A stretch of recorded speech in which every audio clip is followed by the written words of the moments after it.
Hey friends of YouTube, this is Robbay speaking with a list of my top 5 favorite episodes of RWBY. Based on animation, acting, character development, fighting, and etc. etc. Honorable mentions to Volume 2, Chapter 1, and to Volume 4, Chapter 2. I loved these episodes a lot, it's just that I like the other 5 episodes on my list better, and no trailers in this list. Coming in at number 5 on my list is Chapter 1 of Volume 1, Ruby Rose. So many great moments in this first episode of RWBY. You have Tortrick making a great entrance, robbing a store. Then you have Ruby taking out his men. And then you have Glinda Goodwitch having a brief fight with Cinder. I mean, for a fight that's pretty short, it was pretty cool. Because, like, Glinda, like, you knew she was a huntress right away. And this was pretty much the first fight we ever got with a professional huntress. So, it was pretty neat. And then we have Osmond saying to Ruby, "You have silver eyes." And it makes you wonder, like, wow, these silver eyes, they must play a key part later in the story. The first time we hear about Crow, Ruby's uncle, how he has a scythe as well. And it's just cool to hear about him. Like, it makes us wonder, like, what is he really like?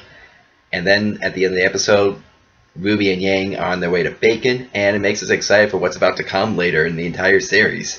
Coming in at number 4 on my list is Volume 3, Chapter 3, It's a Brawl in the Family. That title was a mouthful. We get the revelation that this random drunk guy is Ruby's Uncle Crow. We get the introduction of White's sister Winter. We get the fight between Winter and Crow, and boy is this fight amazing. It's like, I think this might be one of the best fights ever. Even though we didn't get a winner, it was still fun to watch. At first Crow was kind of toying with Winter, but then he took out his weapon. And it's just amazing to see these two fight, though I do think Crow is stronger than Winter. We also get a funny moment in this episode as well. Like with Weiss and Ruby meeting Winter, like Weiss is like trying to keep Ruby in line because she thinks that Ruby has to act, I guess, maybe professional or something, like, or maybe soldier-like. This episode has a great fight, great humor, great animation. It's just a great episode, and like that's why it deserves this spot on this list. Now coming in at number 3 is Volume 2, Chapter 12, Breach. Not only do we see Team RWBY go at it, but we also get to see some other characters as well. Like Coco, who had that machine gun suitcase weapon, that was pretty awesome.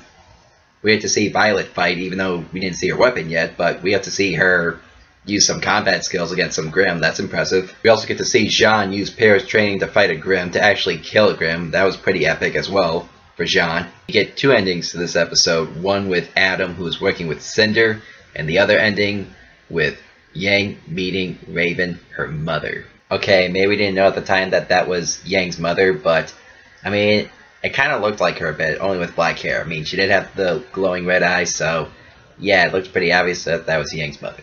It was such a great ending to the second volume. It just makes you want more, like not just with the 3rd volume, but with other volumes in general. Number 2, Volume 3, Chapter 11, Heroes and Monsters. We get that epic speech from Tortrick, how he believes that there's no spirit in the world, how the real world is cold, how Ruby's gonna die off like every other hero in the story. But before he can finish his speech, he gets eaten by Grimm. And even though I miss him as a villain, I understand why he had to die. Plus he made that great speech, he made a great final stand, and I just loved him as a villain. Like, I loved him better than Cinder. We then see Blake and Adam fight, and then Yang try and intervene, but just before she can try and help Blake, Yang gets her arm cut off. I was like, oh my god, this is just like in Empire Strikes Back when Luke gets his arm cut off by Darth Vader. That's how shocking it was, and that's how dark it was to us fans. Yang getting her arm cut off was like one of the biggest plot twists I've ever faced with this series. Because Yang is my favorite character, and I was like, how is she going to get past this? How is she going to move on with her life with her arm cut off? We also see that Cinder gets a lot of the Fall Maiden's powers with her killing the Fall Maiden with that arrow. And then at the end of the episode we see Aspen and Cinder about to fight, which we did not see, which kind of, I don't know if it disappointed us as fans, but we were kind of curious on what happened between Cinder and Aspen. We're still curious on what happened. So many questions with this episode. Where's Neo? Did she live or die? What happened to Osmond after his fight with Cinder? Did he die too? And what's going to happen with Yang now that her arm is gone? It just causes so many questions, and that's why it earned the 2nd spot on my list. But coming in at number 1, Number 1 is Volume 3, Chapter 12, End of the Beginning. This is probably the saddest episode out of all of RWBY, but I just still loved this episode because of how well written it was and how impactful it was. It's just such a great. I know I say with a lot of the episodes that's just so great, but this one tops it all. But before we get into the fight scene, we get into one of my favorite parts in the entire series. Pyrrha and Jean kiss. The kiss scene that I've been hyping for so long. This kiss scene is like one of the rarest moments in the entire series. Like, I really felt for these two. I felt like they really connected for like the first 3 volumes. And sadly, their love does not last forever. The reason why Jean and Pyrrha don't stay together is because of this scene. Pyrrha and Cinder did put up a great fight though. They really did. It was such a great fight. But Pyrrha not only gets defeated by Cinder, but she gets killed as well. Now I know, like, you guys are thinking, like, why would you pick this episode as your top 1? Well, the reason why is because I think about how much of an impact it is. Some people say that when bad things happen, good things happen later. And yeah, like, this episode is a true example of that. RWBY got to see Pyrrha die in front of her, and even though that was a real tragedy, she gets to unleash her silver eye power.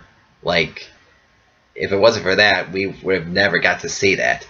And we also think about Jean, like, how he's taken this. Like, because later in the 4th volume, we see him, like, try and train harder and try and get stronger, which pays off. So even though Pyrrha died, it set up a big legacy for our heroes. So we see some of the main characters go their separate ways, but then we see the main bad guy. And it's not Cinder, it's Salem. The one that's behind everything, the one that's pulling the strings, Salem. And it makes us wonder, like, how strong is this woman? Like, is she stronger than Osbin or anybody else? Like, we just wonder, like, this woman is just full of questions. What makes this episode my favorite episode is how inspiring it is. Just even though they lost Bacon, even though they lost Pyrrha, even though their enemies grew stronger, RWBY, Jean, Nora, Ren did not give up. In fact, they were inspired what happened, because that's what happens with heroes. Like, even though they have a tragedy that happens, they move forward. Like, that's what's so inspiring about this episode. And those are my top 5 favorite RWBY episodes. But let me know what you guys think. What are your top 5 favorites? Like, let me know in the comments section down below. Anyway, guys, I need you to do 3 favors for me. Subscribe, share, and like. I'm Robbay, and this video is done.